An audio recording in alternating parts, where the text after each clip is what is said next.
सभी को नमस्कार।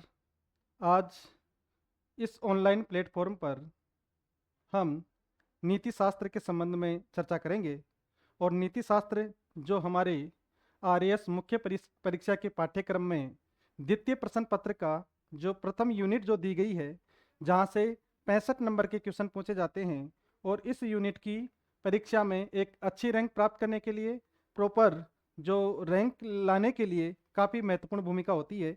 तो एथिक्स के अंतर्गत हम एक छोटा सा टॉपिक आज बात करेंगे, जिसको लेकर के आरपीएससी हमेशा ज़्यादा सेंसिटिव रहती है, हमेशा वहाँ से क्वेश्चन पूछती है। तो हम बात करते हैं आज जो हमारा जो टॉपिक रहेगा, वो टॉपिक रहेगा मूल्य।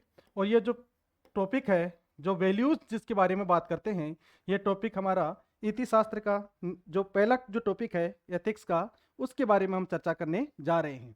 तो यहाँ हम बात करेंगे जैसे मूल्य है, तो सबसे पहले हम ये देखते हैं कि मूल्य होता क्या है, मूल्य होता क्या है। और मूल्य के अंदर बात की जाए तो जैसे इस मूल्य का जो विकास है, इन मूल्यों का मानव के अंदर जो विकास है वो किस तरीके से होता है, और ये मूल्य शिक्षा के रूप में हमें कहाँ कहाँ से सीखने को मिलते हैं। दोनों टॉपिक हमारे पाठ्यक्रम से संबंधित हैं। तो विकास के अंदर हम बात करें तो विकास जब हम देखते हैं तो विकास देखते हैं मानवीय मूल्यों के रूप में। किसके रूप में देखते हैं? मानवीय मूल्यों के रूप में देखते हैं। और तीन महत्वपूर्ण ऐसी संस्थाएं हैं जो इन मूल्यों के विकास में भूमिका निभाती हैं। और इन तीनों संस्थाओं में अगर मैं सबसे जो प्राथमिक तौर पर या सबसे महत्वपूर्ण संस्था के रूप में अगर मैं मानूं तो मैं मानता हूं परिवार। मैं किसके बारे में मानता हूं? परिवार के बारे में। परिवार के बारे में कहा जाता है कि परिवार एक ऐसी संस्था होती है जो मूल्यों के विकास में सबसे महत्वपूर्ण भूमिका निभाती है। क्योंकि बच्चों की जो परवरिश है, वो परवरिश का जो तरीका है, पालन पोषण का जो तरीका है, जिसके आधार पर उसके अंदर जो मूल्यों का विकास होता है, उसके अंदर हम अपने को अलग अलग सदस्यों की अलग अलग भूमिका के रूप में देखने को मिलती है। इसके बाद में आता है समाज, और इसके बाद में आती है शिक्षण संस्थाएं। शिक्षण संस्थाएं, भारत के पूर्व राष्ट्रपति जी एपीजे अब्दुल कलाम का कहना था कि अगर किसी देश को भ्रष्टाचार से मुक्त बनाना चाहते हो और बौद्धिक क्षमतावान यानी कि जो ब्यूटी इंटेलेक्चुअल माइंड्स वाले जो अगर लोग आपको चाहिए, तो ऐसी स्थिति में ऐसे देश के लिए अगर समाज में परिवर्तन करना हो तो तीन महत्वपूर्ण सामाजिक सदस्य भूमिका निभा सकते हैं, जिनमें उन्होंने बताया था परिवार, उनमें बताया था समाज, और उसमें बताया था शिक्षक।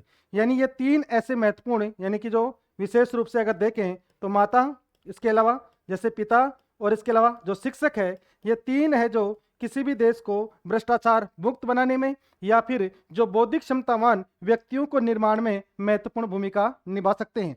तो इनकी कितनी महत्वपूर्ण भूमिका है, ये हम इस आधार पर देख सकते हैं कि समाज के अंदर, परिवार के अंदर उसकी सामाजिक संरचना किस प्रकार की है, किस प्रकार से मूल्यों का विकास होता है।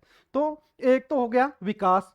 एक हम कहाँ कहाँ से सीखते हैं, तो एक सीखते हैं हम जैसे जो महापुरुष हैं, तो महापुरुषों ने अपने जीवन में क्या क्या कार्य किए, क्या क्या उन्होंने समाज को बदलने के लिए, समाज को नई दिशा प्रदान करने के लिए जो महत्वपूर्ण कार्य किए, और उनसे हमें क्या क्या मूल्य प्राप्त होते हैं, तो उन मूल्यों को सीखने को मिलता है। दूसरा आता है समाज सुधारक। समाज सुधारक जैसे अगर बात करें, जैसे दरिद्र नारायण की जो अवधारणा है, जैसे एक समता मूलक समाज की जो अवधारणा है, सहिष्णुता की जो अवधारणा है, अगर मदर टेरेसा की अगर बात करें तो जो करुणा की जो अवधारणा है, दीन असहाय लोगों के प्रति जो प्यार, प्रेम और मोहब्बत की जो बातें हैं, जो एक समाज को स्थापित करने में, बनाने में महत्वपूर्ण भूमिका निभाती हैं, तो उन मूल्यों का हमारे जीवन में बहुत ही महत्वपूर्ण योगदान है। इसी कारण आरएएस मुख्य परीक्षा में 10 नंबर का एक क्वेश्चन पूछा गया था कि जो महापुरुष और समाज सुधारक होते हैं, उनके मूल्य हमेशा प्रासंगिक रहते हैं, उनके मूल्य कभी समाप्त नहीं होते। इसके अलावा जो प्रशासक है, उनके मूल्य भी हमें, यानी उनके जीवन से भी हम मूल्य को सीखते हैं। तो यहाँ पर मूल्यों का जो विकास है, वो मूल्यों के विकास की प्रक्रिया को अगर हम देखें तो जिस तरीके से एक बच्चे का जब विकास हो रहा है, उसकी परवरिश का जो तरीका जो आगे बढ़ रहा है, तो एक परिवार, एक समाज और एक शिक्षण संस्थान किस तरीके से भूमिका निभा रही है। इसके अलावा जब वो अलग अलग जीवनियां पढ़ता है, लोगों की जो बायोग्राफी है वो जब पढ़ता है, तो उसके माध्यम से जैसे समाज सुधारक गांधी जी के बारे में उन्होंने पढ़ा, ठीक है, उन्होंने जो विवेकानंद के बारे में पढ़ा उन्होंने है जो, या फिर जो मदर टेरेसा है उनके बारे में जब पढ़ाई की, अध्ययन किया, तो ऐसी स्थिति में उसको जो मूल्य प्राप्त हो रहे हैं, उनको जो शिक्षा प्राप्त हो रही है, या फिर टी.एन. सेशन जैसे महान जो प्रशासक हैं उनके बारे में जब हमने पढ़ाई की, तो उन्होंने क्या क्या सुधार किए, क्या क्या चुनाव की प्रक्रिया को निष्पक्ष और पारदर्शी बनाने के लिए क्या क्या उन्होंने स्टेप उठाए, तो ये चीज़ें जो हमें एक प्रशासनिक अधिकारी के रूप में महत्वपूर्ण भूमिका निभाती हैं, तो वो चीज़ें अपने को सीखने को मिलती हैं। इसके साथ ही अगर हम बात करें टॉपिक को, तो मूल्य क्या होते हैं? मूल्य क्या होते हैं? मूल्य विशेष रूप से ऐसे मापदंड होते हैं, ऐसे मानक होते हैं जिनके आधार पर किसी वस्तु या किसी व्यक्ति या किसी स्थान की वांछनीयता या अवांछनीयता को क्या किया जाता हो, स्पष्ट किया जाता हो। कहने का मतलब, एक शब्द आता है वेलेरे, और इस वेलेरे शब्द से क्या होती है? मूल्य की उत्पत्ति होती है, जिसका सामान्य जो अर्थ लिया जाता है वो लिया जाता है वांछनीयता से, वांछनीयता से या सही होना, सही होना से लिया जाता है। तो मूल्य सामान्य रूप से क्या होते हैं? मूल्य सामान्य रूप से मार्गदर्शक सिद्धांत होते हैं, मार्गदर्शक सिद्धांत होते हैं, या क्या बोल सकते हैं, ये विश्वास होते हैं। क्या होते हैं? विश्वास होते हैं। या क्या हो सकते हैं? ये अलग अलग विचारधाराएं हो सकती हैं, जिन्हें प्रत्येक व्यक्ति क्या चाहता है? प्राप्त करना चाहता है।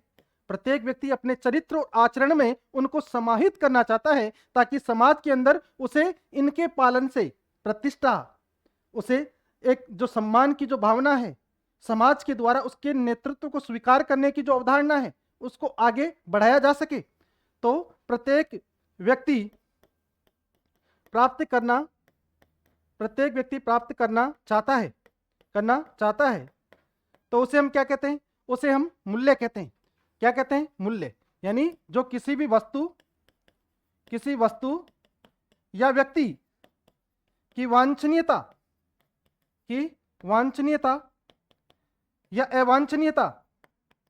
अवांछनीयता के बारे में बताते हैं, उसके बारे में बताते हैं, या ऐसे बता सकते हैं, ये ऐसे मापदंड होते हैं, ऐसे मापदंड यानी जो स्टैंडर्ड बोल सकते हो, नॉर्म्स बोल सकते हो, ऐसे मापदंड होते हैं जो व्यक्ति के जीवन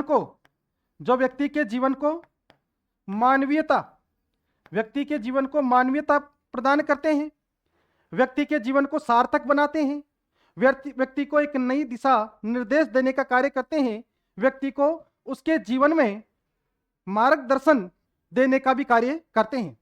मूल्य मुख्य रूप से कई प्रकार के होते हैं, जैसे प्रशासनिक मूल्य, जैसे सामाजिक मूल्य, जैसे आर्थिक मूल्य, लेकिन हमारे जो सिलेबस में दिया गया है वो दिया गया है मानवीय मूल्य। क्या दिए गए हैं? मानवीय मूल्य दिए गए हैं। और मानवीय मूल्य की अगर बात की जाए तो सामान्य रूप से अपने को जैसे मानवीय मूल्य के बारे में पूछता है, तो सामान्य रूप से अगर 2 नंबर में क्वेश्चन आता है तो 3 पॉइंट या 4 पॉइंट लिख देंगे, 5 नंबर में आता है तो 6 या 7 पॉइंट लिख करके अपने आंसर को क्या करेंगे? पूरा कर देंगे। देखो, यहाँ सबसे इंपॉर्टेंट होता है कि जितना पॉइंट फॉर्मेट में लिखा जाए उतने ही नंबर ज्यादा आने की संभावना रहती है। तो सबसे पहले अगर मैं बात करूं जैसे मानवीय मूल्य के बारे में, तो मानवीय मूल्य के बारे में मैं क्या लिखूंगा? मानवीय मूल्य क्या होते हैं? जो मानवीय जीवन को, यानी कि मानव के जीवन को मानवीयता प्रदान करते हैं। जैसे मान लो मानवीय मूल्यों के रूप में, जैसे मान लो वंचित वर्गों के प्रति दया, करुणा, प्रेम, सहानुभूति, सहिष्णुता की भावना, इसके अलावा जैसे ईमानदार होना, सत्यवादिता का पालन करना, ये व्यक्ति के अंदर क्या होने चाहिए? मूल्य होने चाहिए। क्या होने चाहिए? मूल्य होने चाहिए। तो एक व्यक्ति के जीवन को क्या कर रहे हैं? मानवीयता प्रदान कर रहे हैं। दूसरा पॉइंट, व्यक्ति के जीवन को गरिमापूर्ण बनाते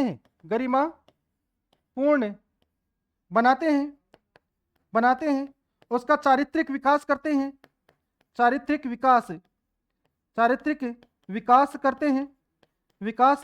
हैं। जैसे भारतीय संविधान का अनुच्छेद 21 जो गरिमापूर्ण जीवन जीने के बारे में कहता है, तो भारतीय संविधान में भी कुछ आदर्श अपनाए गए हैं। उन आदर्शों को भी हम संवैधानिक मूल्यों के रूप में ले सकते हैं। अगर क्वेश्चन आया कि संवैधानिक मूल्यों के बारे में बताइए, तो ऐसे मूल्य जो संविधान के द्वारा प्रत्येक व्यक्ति को प्राप्त होते हैं, जैसे स्वतंत्रता, समानता, न्याय, बंधुत्व, सहिष्णुता, ठीक है। तो ये सभी मूल्य जो हमें संवैधानिक संस्थाओं के द्वारा, संविधान के द्वारा जो हमें प्राप्त हो रहे हैं, तो उन्हें संवैधानिक मूल्यों के रूप में परिभाषित किया जाता है। तो इसी तरीके से जो मानव के जीवन को मानवीयता प्रदान करते हो, जो मानव के जीवन को गरिमापूर्ण बनाते हो, चारित्रिक विकास करते हो। तीसरा पॉइंट क्या लिखेंगे? यानी जो मानव को मार्गदर्शक के रूप में, यानी मानव का क्या कर रहे हो? मार्गदर्शन कर रहे हो, यानी मार्गदर्शक की भूमिका निभाते हो, मार्गदर्शक की भूमिका निभाते हो। उनको क्या कहते हैं? मानवीय मूल्य कहते हैं। चौथा पॉइंट क्या कहेंगे? चौथा पॉइंट कहेंगे जो क्या करते हो? सदाचरण का आश्वासन देते हो, यानी अच्छे आचरण का क्या देते हो? आश्वासन देते हो। और लास्ट बिंदु क्या लिख देंगे? लास्ट बिंदु लिख देंगे, यानी ये क्या करते हैं? व्यक्ति के चरित्र और आचरण का क्या करते हैं? मूल्यांकन करते हैं, और व्यक्ति को सही गलत, उचित अनुचित का क्या करवाते हैं? एहसास करवाते हैं, उसके बारे में जानकारी देते हैं कि आपको क्या करना चाहिए, क्या नहीं करना चाहिए। तो अगला पॉइंट लिख देंगे ये, यानी व्यक्ति के व्यवहार, व्यक्ति के आचरण का मूल्यांकन करते हैं, मूल्यांकन करते हुए सही गलत, यानी राइट रॉन्ग, उचित अनुचित, शुभ अशुभ के बारे में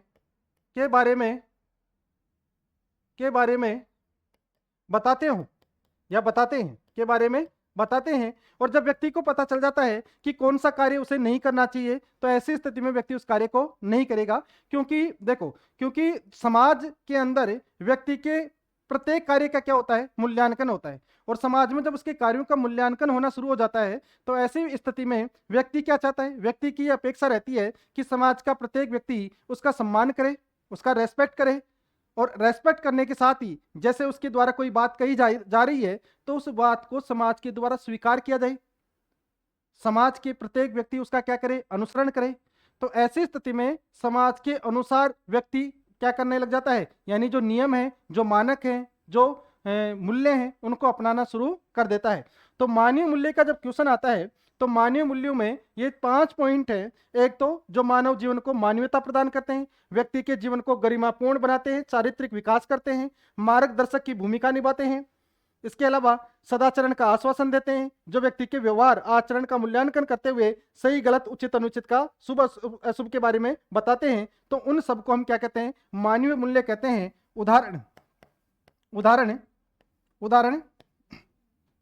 उदाहरण की अगर बात की जाए, तो जैसे ईमानदारी, जैसे ईमानदारी के साथ ही जैसे सत्य, हमेशा व्यक्ति को क्या बोलना चाहिए? सत्य बोलना चाहिए। जैसे दया, करुणा, समानुभूति, एक होता है सहानुभूति, एम्पैथी और सिंपैथी। सहानुभूति, देखो समानुभूति का मतलब होता है जहां पर स्व और पर का अंतर समाप्त हो जाता है, तो वो आ जाता है समानुभूति। यानी व्यक्ति जब किसी पीड़ित व्यक्ति के दुख दर्द को अपना दुख दर्द समझते हुए उसको दूर करने का प्रयास करे, यानी उनके बीच में जो अंतर था, स्व यानी जैसे मैं, पर यानी जो पीड़ित व्यक्ति है, उन बीच का जो अंतर समाप्त हो जाए और मैं अपने आप को ही पीड़ित मानने लग जाऊं, तो वो क्या हो जाएगा? समानुभूति। और सहानुभूति, दोनों के बीच में कुछ मात्रा तक अंतर बना हुआ रहता है। जैसे दया और करुणा के स्तर पर जब हम देखते हैं, तो वही चीजें हमें समानुभूति और सहानुभूति के स्तर पर देखने को मिलती है। इसके बाद में बात की जाती है मानवीय मूल्यों को लेकर के, मानवीय यानी कि ह्यूमन वैल्यू। Human value. इसके बारे में कुछ चीजें और आती हैं, जैसे इसके अलग अलग डायमेंशन अगर हम ओपन करें तो डायमेंशन में जैसे क्या है इसके बारे में हमने चर्चा कर ली। एक डायमेंशन आता है कि मानवीय मूल्यों के कुछ प्रकार होते हैं क्या, टाइप्स होते हैं क्या। दूसरा इसका डायमेंशन आता है कि मानवीय मूल्यों की कोई विशेषताएं होती हैं क्या, इनकी क्या क्या विशेषताएं होती हैं। एक डायमेंशन आता है इनकी इंपॉर्टेंस क्या है जीवन में, इनकी इंपॉर्टेंस क्या है जीवन में। और एक डायमेंशन खुलता है जो इस बार हो सकता है 5 नंबर के क्वेश्चन में या 2 नंबर के क्वेश्चन में पूछ लिया जाए, काफी इंपॉर्टेंट है। वो है क्या मानवीय मूल्य यानी ह्यूमन वैल्यू वस्तुनिष्ठ होते हैं या आत्मनिष्ठ होते हैं, आत्मनिष्ठ होते हैं। इसको लेकर के ये लड़ाई चलती है। कुछ लोग या कुछ विचारक कहते हैं कि ह्यूमन वैल्यू मानवीय मूल्य वस्तुनिष्ठ होते हैं, और कुछ विचारक कहते हैं कि मानवीय मूल्य आत्मनिष्ठ होते हैं। तो इसको अगर हम देखते हैं तो निष्कर्ष निकल करके यही आता है कि मानवीय मूल्य ना तो पूरी तरीके से आत्मनिष्ठ होते हैं, नहीं पूरी तरीके से वस्तुनिष्ठ होते हैं, बल्कि इनमें आत्मनिष्ठता और वस्तुनिष्ठता दोनों गुण पाए जाते हैं। जैसे अगर मैं एक एग्जाम्पल दूं तो जितने भी इस दुनिया में जो धर्म है, रिलीजन है, उनका एकमात्र उद्देश्य क्या है, एकमात्र उद्देश्य उस सर्वोच्च सत्ता को, परम तत्व को, उस ईश्वरीय तत्व को प्राप्त करना। लेकिन उस ईश्वरीय तत्व को प्राप्त करने के जो जरिए बताए गए हैं, तरीके बताए गए हैं, मार्ग जो बताए गए हैं, वो सभी ने अलग अलग बताए हैं। जैसे मुस्लिम धर्म में बात करें तो मुस्लिम धर्म में मूर्ति पूजा नहीं होती है, लेकिन हिंदू धर्म में क्या होती है, मूर्ति पूजा होती है। इसी तरीके से जो क्रिश्चियन है, फारसी है, तो उन सभी धर्मों के अंदर इसी तरीके से, जैसे मान लो जो हमें जैसे गुरुद्वारे में हम जाते हैं, गिरजाघर में हम जाते हैं, तो सभी की पद्धति क्या होती है, अलग अलग होती है। सभी का जो ईश्वर को प्राप्त करने का जो तरीका है वो अलग अलग होता है। जिस प्रकार से अलग अलग नदियां अपने जल को लेकर के अंत में जाकर के समुद्र में मिल जाती है, उसी प्रकार से अलग अलग धर्मों के द्वारा अलग अलग मार्ग को अपनाते हुए हम जाकर के उस परम तत्व को, सर्वोच्च सत्ता को प्राप्त कर लेते हैं। और इसी के साथ ये कहा जाता है कि अगर हम साध्य के स्तर पर यानी हमारा जो उद्देश्य है उसके स्तर पर देखें तो सभी धर्मों के अंदर जो मूल्यों के स्तर पर सार्वभौमिकता या वस्तुनिष्ठता देखने को मिलती है। जबकि अगर हम साधन के स्तर पर देखें, मार्ग के स्तर पर देखें, तो ऐसी स्थिति में मार्ग अलग अलग हो जाते हैं, तो वहां पर हमें आत्मनिष्ठता दिखाई देती है। यानी जैसे सत्य, दया, ईमानदारी, न्याय, ये सभी धर्मों में स्वीकार्य हैं। तो इन मूल्यों के स्तर पर अगर हम देखें तो वहां पर हमें सार्वभौमिकता नजर आती है, वस्तुनिष्ठता नजर आती है। लेकिन जब कर्मकांडीय स्तर पर देखें, पूजा पद्धति के आधार पर देखें, तो उसके आधार पर अलग अलग चीजें अपने को दिखाई देती हैं। तो वहां पर हमें आत्मनिष्ठता दिखाई देती है। सब्जेक्टिव और ऑब्जेक्टिविटी की जो लड़ाई है वो चलती है ह्यूमन वैल्यू को लेकर के। तो ये चीजें हैं जो इसके अंतर्गत आती हैं। प्रकार की अगर बात करें कि प्रकार कौन कौन से होते हैं, प्रकार की अगर बात की जाए तो प्रकार दो तरीके से हम देखते हैं प्रकारों को। एक देखते हैं साध्य के आधार पर और एक साधन के आधार पर। किसके आधार पर, एक तो है दृष्टिकोण के आधार पर, यानी दृष्टिकोण के आधार पर देखा जाए, और एक देखा जाए उद्देश्य के आधार पर। तो पहला जो प्रकार है वो उद्देश्य के आधार पर है, उद्देश्य के आधार पर। और उद्देश्य के आधार पर जो मूल्य होते हैं, मानवीय मूल्य होते हैं, वो कितने प्रकार के होते हैं, दो प्रकार के होते हैं। नंबर एक आता है जिसका नाम है साध्य मूल्य, साध्य मूल्य। दूसरा आता है साधन मूल्य। कौन सा आता है, साधन मूल्य। इसके अलावा अगर हम बात करें दृष्टिकोण के आधार पर, दृष्टिकोण के आधार पर, तो दृष्टिकोण के आधार पर मानवीय मूल्य दो प्रकार के होते हैं। एक जो आता है वो आता है सकारात्मक मूल्य, सकारात्मक मूल्य, और एक आता है नकारात्मक मूल्य, नकारात्मक मूल्य। साध्य मूल्य और साधन मूल्य की अगर बात की जाए तो साध्य मूल्य क्या होते हैं, साध्य मूल्य ऐसे मूल्य होते हैं जो किसी अन्य मूल्य का साधन नहीं बनते हैं। ऐसे मूल्य होते हैं जो सर्वोच्च मूल्य होते हैं, ऐसे मूल्य होते हैं जो सर्वोच्च मूल्य होते हैं। जैसे उपयोगितावादियों ने माना कि सर्वोच्च मूल्य क्या है, सुख है। जैसे कांट ने माना कि सर्वोच्च मूल्य क्या है, नैतिक आदेश, निरपेक्ष आदेश, जो सर्वोच्च मूल्य के रूप में है जिसे प्रत्येक व्यक्ति प्राप्त करना चाहता है। जैसे मान लो कोई व्यक्ति नौकरी पाना चाहता है, तो नौकरी पाना चाहता है तो उसका सर्वोच्च मूल्य, साध्य मूल्य क्या हो गया? क्या हो गया? नौकरी। और उस नौकरी को प्राप्त करने के लिए जैसे मान लो तैयारी करना है, कोचिंग जाना है, अच्छे जो अध्यापक हैं उनका मार्गदर्शन लेना है, अच्छी कोचिंगों के जो नोट्स हैं वो पढ़ने हैं, तो वो क्या आ जाएगा? वो सभी साधन के स्तर पर साधन मूल्य आ जाएगा। यानी साध्य मूल्य अन्य किसी का साधन नहीं बन सकता, अपने आप में मूल्यवान होते हैं, जबकि साधन मूल्य क्या होते हैं? जो किसी साध्य मूल्य की प्राप्ति में सहायक होते हैं, जो अपने परिणाम के कारण क्या होते हैं? मूल्यवान होते हैं। इन दोनों के बारे में एक विचारक था जिसका नाम था राइट। इस विचारक ने क्या कहा? इस विचारक ने एक बात बताई, और एक बात ये बताई कि साध्य मूल्य तो क्या होते हैं? ये अपने आप मूल्यवान होते हैं, जबकि साधन मूल्य मूल्यवान तब बनते हैं जब वे साध्य मूल्य की प्राप्ति में सहायता करें। जैसे मान लो अच्छा स्वास्थ्य, और अच्छा स्वास्थ्य प्रत्येक व्यक्ति प्राप्त करना चाहता है।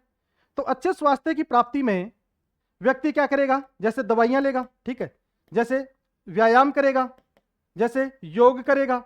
तो अगर दवाइयां ले रहा है तो दवाइयों से अगर उसका स्वास्थ्य ठीक हो रहा है तो वो दवाइयां, यानी इनका परिणाम क्या रहा? इनका परिणाम अच्छा रहा। तो परिणाम अच्छा रहा तो वो क्या हो जाएगा? साधन मूल्य। क्या हो जाएगा? साधन मूल्य। तो एक आ गया साध्य मूल्य और एक आ गया साधन मूल्य। अब बात करते हैं दृष्टिकोण के आधार पर।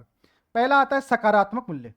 ऐसे मूल्य जिन्हें प्रत्येक समाज प्राप्त करना चाहता है, ऐसे मूल्य जो किसी भी सामाजिक व्यवस्था को बनाए रखने के लिए, आगे बढ़ाने के लिए, उसकी प्रोग्रेस के लिए इंपॉर्टेंट होते हैं, महत्वपूर्ण होते हैं, तो उन्हें हम क्या कहते हैं? सकारात्मक मूल्य कहते हैं। क्या कहते हैं? सकारात्मक मूल्य। जैसे भाईचारा, बंधुत्व, सहिष्णुता, ये सभी क्या है? सकारात्मक मूल्य। नकारात्मक मूल्य क्या होते हैं? ऐसे मूल्य होते हैं जो किसी भी समाज की प्रगति और विकास में, प्रोग्रेस एंड डेवलपमेंट में एक बैरियर का काम करते हैं, एक अवरोध का काम करते हैं। तो समाज इन मूल्यों को प्राप्त नहीं करना चाहता। समाज प्रत्येक व्यक्ति को कहेगा कि आप इन मूल्यों से क्या रहिए? दूर रहिए। क्यों? क्योंकि समाज कभी भी अवनति पर नहीं जाएगा, समाज हमेशा प्रोग्रेस के स्तर पर जाएगा। तो ऐसे मूल्यों को क्या बोला जाता है? नकारात्मक मूल्य। जैसे हिंसा है, जैसे जातिवाद है, जैसे अस्पृश्यता है, जैसे लैंगिक भेदभाव है, जेंडर डिस्क्रिमिनेशन, लैंगिक भेदभाव है। तो इन सभी से समाज अपने आप को दूर करने का प्रयास करता है, सदस्यों को भी यह निर्देश देता है कि आप इनसे अलग रहिए। यह आ गया प्रकार के स्तर पर। फिर हम बात करते हैं कि क्या इनकी विशेषताएं हैं। तो सबसे पहले तो बात यह आती है कि जितने भी जो मूल्य होते हैं, मानवीय मूल्य होते हैं, वो क्या होते हैं? अमूर्त होते हैं। क्या होते हैं? अमूर्त होते हैं, यानी दिखाई नहीं देते। जैसे मान लो, जैसे कि बड़ों का सम्मान करना चाहिए, तो सम्मान की जो भावना है ये हमें दिखाई नहीं देती। ये एक प्रकार का मानक है, ठीक है, यानी कि एक प्रकार का आदर्श जो आगे चल करके जब मानक में बदलता है तो वह हमें दिखाई देता है, ठीक है, लेकिन आदर्श हमें दिखाई नहीं देता। जैसे सम्मान है, लेकिन सम्मान के रूप में जब कोई व्यक्ति किसी के चरण स्पर्श करता है तो वो हमें दिखाई दे रहा है, लेकिन जो मूल्य है वो क्या होते हैं? अमूर्त होते हैं। क्या होते हैं? अमूर्त होते हैं। जैसे मान लो, अब सत्यता जो हमें चलती हुई दिखाई नहीं देती, ईमानदारी हमें दिखाई नहीं देती, तो ये क्या होते हैं? अमूर्त होते हैं। दूसरा मानवीय मूल्य क्या होते हैं? मानवीय मूल्य प्राय क्या होते हैं? अर्जित होते हैं, सिखाए जाते हैं। जैसे मान लो, जैसे गांधी जी की जो मदर थी, माताजी थी, पुतलीबाई, तो उन्होंने ये कई प्रकार के जो मूल्य उनसे उन्होंने सीखे थे। इसके अलावा उन्होंने सत्याग्रह की जो तकनीक है वो भी है जो अपनी माता से ही सीखा, ठीक है। तो इस तरीके के जो नैतिक मूल्य हैं जो हमें जो सिखाए जाते हैं। इसी तरीके से अगर हम बात करें, एक जो अब्राहम लिंकन की बात करें, और एक बात करें एल्बर्ट आइंस्टीन की बात करें, तो आइंस्टीन ने क्या कहा था? आइंस्टीन ने यह कहा था कि अगर आप समाज में या अपने परिवार में चाहते हो कि आपका बच्चा बुद्धिमान बने, नैतिक बने, तो उन्हें किसकी कहानियां सुनाओ? परियों की कहानियां सुनाओ। किसकी कहानियां सुनाओ? परियों की कहानियां सुनाओ। और परियों की कहानियां कौन सुनाते हैं? दादा दादी, नाना नानी। तो उनके द्वारा भी जो मूल्यों का विकास किया जा रहा है। इसके अलावा अब्राहम लिंकन ने क्या कहा कि जो मैं हूं और जो मैं आगे जो मैंने बना, और जो मेरे अंदर जो नई नई चीजें, जो मूल्य जो मेरे अंदर जो आए, वो सभी मूल्य या मेरे विकास के जो आधार स्तंभ जो रहे हैं वो इसको किसको मानते हैं? अपनी मदर को मानते हैं। किसको मानते हैं? मदर को मानते हैं। शिवाजी कैसे बने? अपनी माताजी के कारण बने। किसके कारण बने? माताजी के कारण बने। तो यहां मैं ये बताने का प्रयास कर रहा हूं कि मूल्य प्राय क्या होते हैं? अर्जित होते हैं। मूल्य क्या होते हैं? प्राय अर्जित होते हैं। दूसरा उदाहरण तीसरा जो विशेषता है, मूल्यों में मूल्य क्या होते हैं? मूल्य प्राय स्थायी प्रकृति के होते हैं। प्राय स्थायी प्रकृति के होते हैं।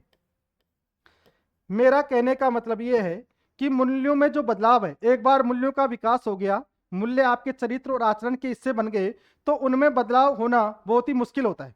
मैं ये नहीं कह रहा कि बदलाव नहीं होता है, लेकिन बहुत ही मुश्किल होता है, रेयर कंडीशन में बदलाव होता है। जैसे आपने देखा होगा, पढ़ा होगा, अशोक, मौर्य शासक अशोक, और अशोक जिन्होंने जब कलिंग के ऊपर आक्रमण किया और उन्होंने देखा बड़े स्तर पर जो हिंसा हुई थी, तो हिंसा को जब उन्होंने देखा तो उन्होंने ये जो हिंसा की नीति थी, युद्ध की नीति थी, उन्होंने त्याग दी और दम की नीति अपनाई। क्या नीति अपनाई? दम की नीति अपनाई। सभी को सहिष्णुता का संदेश देना शुरू किया, बंधुत्व का संदेश देना शुरू किया। तो ऐसी स्थिति में बहुत ही रेयर कंडीशन होती है जहां पर जो मूल्यों में बदलाव हो सकता है। अगली विशेषता नंबर 4, मूल्य क्या होते हैं? मूल्य वस्तुनिष्ठ व आत्मनिष्ठ दोनों होते हैं। वस्तुनिष्ठ व आत्मनिष्ठ दोनों प्रकार के गुण मूल्यों के अंदर पाए जाते हैं। तो मूल्य क्या होते हैं? मूल्यों को लेकर के मैंने बताया, मूल्य अमूर्त होते हैं। प्राय क्या होते हैं? अर्जित होते हैं। प्राय क्या होते हैं? स्थायी होते हैं। और मूल्य में क्या पाई जाती है? वस्तुनिष्ठता व आत्मनिष्ठता दोनों चीजें देखने को मिलती है। फिर बात करते हैं, इसके अलावा और भी कुछ विशेषताएं हैं। फिर हम बात कर लेते हैं मूल्यों की का महत्व क्या है, इंपॉर्टेंस क्या है, मूल्यों का महत्व क्या है। तो सबसे पहले तो महत्व यही है कि व्यक्ति के लिए क्या होते हैं? मार्गदर्शक होते हैं। मार्गदर्शक सिद्धांत होते हैं। व्यक्ति के लिए क्या करते हैं? व्यक्ति को सही गलत के बारे में जानकारी देते हैं कि क्या सही है, क्या गलत है, उसके बारे में जानकारी देते हैं। आगे मानवीय जीवन को ये क्या कर देते हैं? सार्थकता प्रदान करते हैं। क्या करते हैं? सार्थकता प्रदान करते हैं। इसके अलावा मानवीय जो लक्ष्य होते हैं, उन लक्ष्यों की प्राप्ति में भी क्या करते हैं? सहायता करते हैं। इसके अलावा समाज के अंदर ये आपको क्या दिलाते हैं? प्रतिष्ठा दिलाते हैं। क्या दिलाते हैं? प्रतिष्ठा दिलाते हैं। इसके अलावा समाज के द्वारा आपका नेतृत्व भी स्वीकार किया जाता है। तो ये क्या होते हैं? मानवीय मूल्यों के महत्व। यही कारण है कि प्रत्येक व्यक्ति इन मूल्यों को अपने चरित्र और आचरण के अंदर समाहित करते हुए समाज के जो मानक है उनके अनुसार कार्य करना शुरू कर देता है, ताकि समाज के अंदर उसे प्रतिष्ठा और सम्मान की प्राप्ति हो। इसके बाद में एक टॉपिक और ले लेते हैं इससे जुड़ा हुआ, वो है कि परिवार के द्वारा किस प्रकार से भूमिका निभाई जाती है मूल्यों के विकास में। तो मूल्यों के विकास में परिवार कैसे भूमिका निभाता है। देखो यहां पर मैं एक कथन फिर मैं दोबारा दोहराना चाहूंगा। भारत के पूर्व राष्ट्रपति जी एपीजे अब्दुल कलाम साहब, उनका एक कथन है, और कथन मैंने फिर बताया था कि किसी भी देश को भ्रष्टाचार से मुक्त बनाना चाहते हो, एक ब्यूटी माइंड वाले जो व्यक्तियों का निर्माण करना चाहते हो, यानी सुंदर दिमाग वाले या जैसे बौद्धिक क्षमता वाले व्यक्तियों का निर्माण करना चाहते हो, तो उसके लिए तीन जो सामाजिक व्यक्ति हैं वो महत्वपूर्ण भूमिका निभा सकते हैं। और तीन में जो महत्वपूर्ण बात की थी, एक की थी किसके रूप में? यानी माता के रूप में, माताजी, एक की थी पिताजी के रूप में, और एक किया था शिक्षक के रूप में। ये तीन है जो महत्वपूर्ण बदलाव कर सकते हैं। और ये माताजी और पिताजी दोनों काम आते हैं किसमें? परिवार में, बच्चे के पालन पोषण में, उसके मूल्यों का विकास करने में। इसी प्रकार जैसे इस ब्रह्मांड के अंदर जो भी शक्ति जो अभिव्यक्त हो रही है, जो एक मां के रूप में हो रही है, ये किसने कहा? स्वामी विवेकानंद जी ने। इसी के साथ जैसे मैंने जो एक अब्राहम लिंकन का जो मैंने स्टेटमेंट बताया कि मैं जो भी हूं वो किसके बलबूते पर हूं? अपनी माताजी के। यानी जो भी मेरे अंदर मूल्य जो आए हैं वो मूल्य किसने सिखाए हैं? मेरी माताजी ने सिखाए हैं। महात्मा गांधी जी खुद कहा करते थे कि मैंने अपनी माताजी से सत्याग्रह की जो तकनीक मैंने सीखी है, जो मूल्य को मैंने सीखा है, यहां तक कि वो भगवत गीता को भी अपनी मां की संज्ञा दिया करते थे, क्योंकि उसके माध्यम से भी उन्होंने जीवन के अंदर बहुत सारी शिक्षाएं, बहुत सारे मूल्य सीखे थे। तो मैं परिवार की अगर मैं बात कर रहा हूं तो परिवार में कौन कौन होते हैं, सबसे पहले बात करें परिवार को लेकर के। तो परिवार क्या होती है? एक अनौपचारिक संस्था होती है। क्या होती है? अनौपचारिक संस्था होती है। ये 7 वर्ष की आयु तक, 7 वर्ष की आयु तक, वर्ष की आयु तक मूल्यों का क्या करती है, विकास करती है। इसके अलावा इसके अंतर्गत कुछ उपकरण हैं जिनके माध्यम से मूल्यों का विकास किया जाता है। जैसे जैसे अगर हम देखें,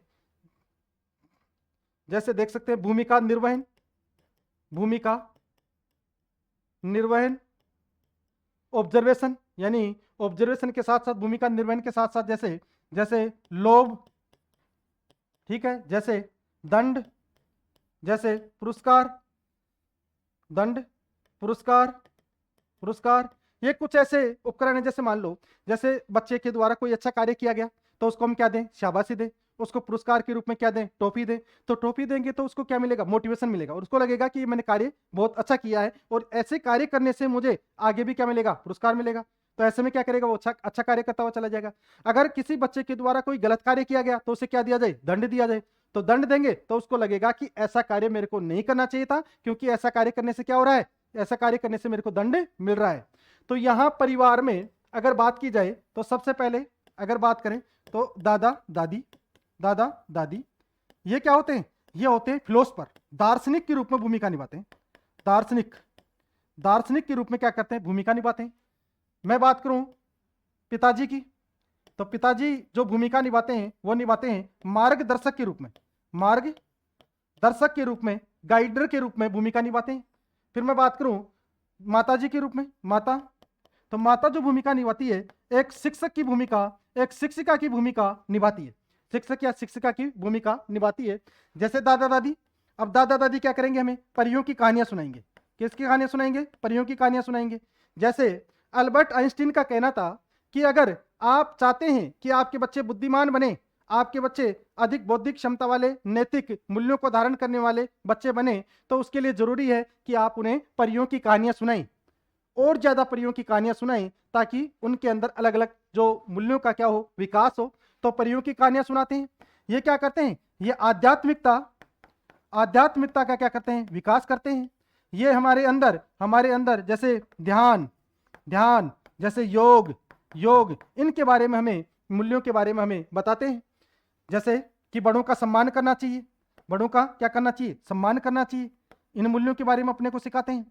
लेकिन यहां पर एक चीज है, एक चीज यह है कि परिवार से केवल सकारात्मक मूल्यों का ही विकास नहीं होता, कई बार नकारात्मक मूल्यों का भी विकास हो सकता है। यह निर्भर करता है कि परिवार की सामाजिक संरचना कैसी है, परिवार के अंदर रहने वाले सदस्यों का व्यवहार और आचरण कैसा है। जैसे मान लो अगर दादा दादी कैसे रूढ़िवादी प्रकृति के हैं, तो रूढ़िवादी प्रकृति के हैं तो जैसे ये किसके समर्थन करेंगे, ये बाल विवाह का समर्थन करेंगे, बाल विवाह होना चाहिए, बाल विवाह होना चाहिए, उसका समर्थन करेंगे। ये कभी भी लैंगिक समानता की बात नहीं करेंगे, लैंगिक समानता की बात नहीं करेंगे। जैसे मान लो किसी परिवार में कोई बच्ची ये कहे दादा दादी को कि मैं बाहर जाकर के पढ़ना चाहती हूँ, और उसके दादा दादी रूढ़िवादी प्रकृति के हों, तो वो क्या कहेंगे, मना करेंगे कि नहीं, बाहर जाकर के नहीं पढ़ोगे, छोटे कपड़े नहीं पहनोगे, मोबाइल नहीं रखोगे। तो इस तरीके के नकारात्मक मूल्य देखने को मिल सकते हैं। छुआछूत, जातिवाद, ये मूल्य भी अपने को देखने को मिल सकते हैं। जैसे देखो वर्तमान में समाज विकसित हुआ, समाज के अंदर लोगों की जो विचारधारा है, उनका जो आचरण व्यवहार है, उसमें बदलाव आया। लेकिन जो परंपरावादी या जो हमारे जो दादा दादी जो अभी परंपरागत मूल्यों को धारण करते हैं, तो वो उन चीजों को अभी भी वो मानते हैं, तो वो छुआछूत या जातिवाद की जो विचार है उनके दिमाग में अभी भी देखे जा सकते हैं। तो दादा दादी जो केवल सकारात्मक मूल्यों का ही विकास नहीं करते, नकारात्मक मूल्यों का भी क्या होता है, विकास होता है। पिता, पिता की अगर बात करें तो पिता किसके रूप में भूमिका निभाता है, मार्गदर्शक के रूप में। और मार्गदर्शक के रूप में कैसे, जैसे जैसे जो नेतृत्व क्षमता का जो हम गुण समझते हैं, सीखते हैं, नेतृत्व क्षमता, सुरक्षा की भावना, सुरक्षा की भावना, भावना, कर्तव्य, कर्तव्य का पालन, ठीक है, कर्तव्य का पालन। ये जो हम मूल्य जो सिखा रहे हैं वो कौन सिखा रहे हैं, पिताजी सिखा रहे हैं। लेकिन मान लो पिताजी आक्रामक प्रकृति के होंगे, तो आक्रामक प्रकृति के होंगे तो ऐसी स्थिति में स्वाभाविक है कि उसका बच्चा भी क्या होगा, आक्रामक होगा। और आक्रामक होगा तो वहां पर क्या देखने को मिल सकता है, वहां पर है जो डोमेस्टिक वायलेंस, घरेलू हिंसा अपने को देखने को मिल सकती है। परिवार के अंदर महिलाओं के प्रति जो सम्मान का जो भाव है उसमें कमी देखने को मिल सकती है। लड़कियों के अंदर, बच्चियों के अंदर आत्मविश्वास की कमी देखने को मिल सकती है। तो ये चीजें नकारात्मक मूल्यों के रूप में है जो विकसित हो सकते हैं। तीसरा आता है कौन, माताजी। कौन, माताजी। माताजी का योगदान तो इतना योगदान होता है जिसके बारे में कल्पना नहीं की जा सकती, जिनके बारे में शब्दों से बयां नहीं किया जा सकता। तो माताजी की भूमिका जो होती है एक शिक्षक के रूप में होती है, और माताजी बच्चे को ये बताती है कि क्या सही है, क्या सही है, क्या गलत है। जैसे सबसे महत्वपूर्ण जो मूल्य जो हम सीखते हैं, समर्पण और त्याग। समर्पण और त्याग इस दुनिया में अगर किसी ने किया तो वो किया एक महिला ने, यानी माताजी ने। और समर्पण और त्याग की भावना और निस्वार्थ प्रेम, निस्वार्थ प्रेम जो हमें सीखने को मिलता है वो कहां से मिलता है? माताजी से ही मिलता है। यानी किसी भी कार्य में लगातार लगे रहना, किसी भी चीज को लेकर के कोई अपेक्षाएं नहीं रखना, यानी निस्वार्थ रूप से कार्य करना, समर्पण, त्याग, ठीक है, बलिदान, ठीक है। ये सारे मूल्य जो अपने को सीखने को मिल रहे हैं, कहां से मिल रहे हैं? माताजी से मिल रहे हैं। लेकिन हो सकता है माताजी भी कैसी प्रकृति की हो, उसमें भी परंपरावादी मूल्य हावी हो, वो भी उसके अंदर भी क्या हो, उसके अंदर भी है जो अंधविश्वास, ठीक है, कर्मकांडीय परंपरा के प्रति अटूट विश्वास। तो ऐसी स्थिति में कुछ नकारात्मक मूल्यों का विकास हो सकता है। तो आगे 2-3 मिनट और बात कर लेते हैं। आगे अगर बात करूं, जैसे मान लो जैसे परिवार में क्या होते हैं? भाई बहन होते हैं। क्या होते हैं? भाई बहन होते हैं। तो भाई बहन से जैसे साझा, साझा का मूल्य कि जैसे कोई भी चीज आएगी उसको मिल बांट करके खाना है, तो साझा मूल्य उसका विकास होता है। जैसे बंधुत्व, बंधुत्व, बंधुत्व, भाईचारा, भाईचारा, इनका क्या होता है? विकास होता है। इसके अलावा भाई बहन के साथ में ही जैसे चाचा चाची जो हैं, चाचा चाची, तो उनके साथ जो मिलजुल करके रहना, तो यानी एक तो आ जाएगा संयुक्त परिवार, एक आ जाएगा एकल परिवार। तो संयुक्त परिवार में क्या होंगे? मूल्य अधिक विकसित होंगे जो साझा प्रकृति के होंगे, बंधुत्व की और भाईचारे की भावना होगी। यहां पर क्या हो जाएगा? यहां पर एकल प्रवृत्ति देखने को मिलेगी, व्यक्तिवाद ज्यादा देखने को मिलेगा, अपने को ज्यादा वरीयता देगा। तो व्यक्तिवाद की प्रकृति कहां देखने को मिलती है? एकल समाजों में या एकल परिवार में, एकल परिवार में। और संयुक्त परिवार में संयुक्त प्रकृति जिसमें साझा मूल्य ज्यादा देखने को मिलते हैं। तो यहां जैसे भाई बहन, चाचा चाची, संयुक्त परिवार, एकल परिवार, इनके बारे में हमने बात की। तो क्वेश्चन सीधा सीधा पूछता है कि परिवार के द्वारा बच्चे की परवरिश में किस प्रकार से मूल्यों का विकास किया जाता है। तो यहां परिवार में क्या क्या चीजें? परिवार में एक तो ध्यान रखना उसकी संरचना कैसी है, संरचना कैसी है, परिवार के सदस्यों, परिवार के सदस्यों का आचरण और व्यवहार कैसा है, आचरण और व्यवहार कैसा है। जैसे मान लो किसी के पिताजी क्या करते हो? धूम्रपान करते हो। क्या करते हो? धूम्रपान करते हो। तो स्वाभाविक है कि उसके बच्चों के अंदर भी ये गुण आ जाए, क्या जाए? गुण आ जाए, ठीक है। इसके अलावा उनकी जो आर्थिक, आर्थिक व शैक्षिक स्थिति, शैक्षिक स्थिति भी, शैक्षिक स्थिति भी क्या करती है? मूल्यों के विकास को प्रभावित करती है। जैसे एक अध्ययन किया गया, और एक अध्ययन यह किया गया, जैसे अध्ययन किया गया, जैसे एक तो अनाथाश्रम था, अनाथालय जो था, ठीक है, ओरफन, ठीक है, और दूसरा कौन सा था? एक सामान्य परिवार था, सामान्य परिवार। जब दोनों में अध्ययन किया गया और यह पता चला कि अनाथालय में जो बच्चे हैं ना, जिनकी जो परवरिश हो रही है, तो उनमें जो आत्मविश्वास की जो भावना है, आत्मविश्वास की भावना, या फिर जो उनमें जो कॉन्फिडेंस, या फिर ऐसे बता सकते हैं उनमें जो सुरक्षा की भावना है, वो कम देखने को मिलती है बजाय सामान्य परिवार के बच्चों के। सामान्य परिवार के बच्चों के जो मूल्य होते हैं वो अलग प्रकृति के होते हैं, जबकि जो अनाथालय या जो जिनके परवरिश में माता पिता या जिनके कोई माता पिता नहीं होते, तो उनके मूल्य क्या होते हैं? अलग स्तर पर होते हैं। जैसे आपने अगर मोगली मूवी देखी हो, मोगली मूवी, तो मोगली मूवी में जब जो बच्चा जंगल में ही रहता है, जंगल में ही रहता है, तो ऐसी स्थिति में उसके जो मूल्य होंगे वो क्या होंगे? अलग स्तर के होंगे। क्यों? क्योंकि उसने परिवार के सदस्य तो देखे ही नहीं, उसका तो परिवार वही जो जंगल के जो जानवर हैं वो सभी क्या है? उसका परिवार है, और उसी के रूप में क्या होते हैं? मूल्यों का विकास होता है। तो यहां तक कि हमने बात की कि परिवार किस तरीके से भूमिका निभाता है। परिवार को लेकर के हमने जैसे अल्बर्ट आइंस्टीन के बारे में हमने देखा, हमने अब्राहम लिंकन का हमने कथन देखा, हमने एपीजे अब्दुल कलाम साहब का जो कथन देखा। इसके अलावा हमने बात की जैसे जो विवेकानंद जी क्या कहते हैं। इसके अलावा मैंने बात की जैसे गांधी जी जो अपनी माताजी से जो मूल्य सीखते हैं। इसी तरीके से जैसे शिवाजी है जो अपनी माताजी से मूल्य सीखते हैं। तो कहीं ना कहीं परिवार जो एक प्रथम पाठशाला के रूप में भूमिका निभाता है, प्रथम सामाजिकरण की प्रक्रिया को संपन्न करता है, तो प्रथम पाठशाला के रूप में, एक अनौपचारिक संस्था के रूप में परिवार की एक अनोखी भूमिका होती है, महत्वपूर्ण भूमिका होती है। तो इसी के साथ हम आज हमारे टॉपिक को पूरा करते हैं, यहीं पर ही समापन करते हैं। आप सभी का है जो बहुत बहुत धन्यवाद। बाकी बात करेंगे अगली क्लास में। धन्यवाद।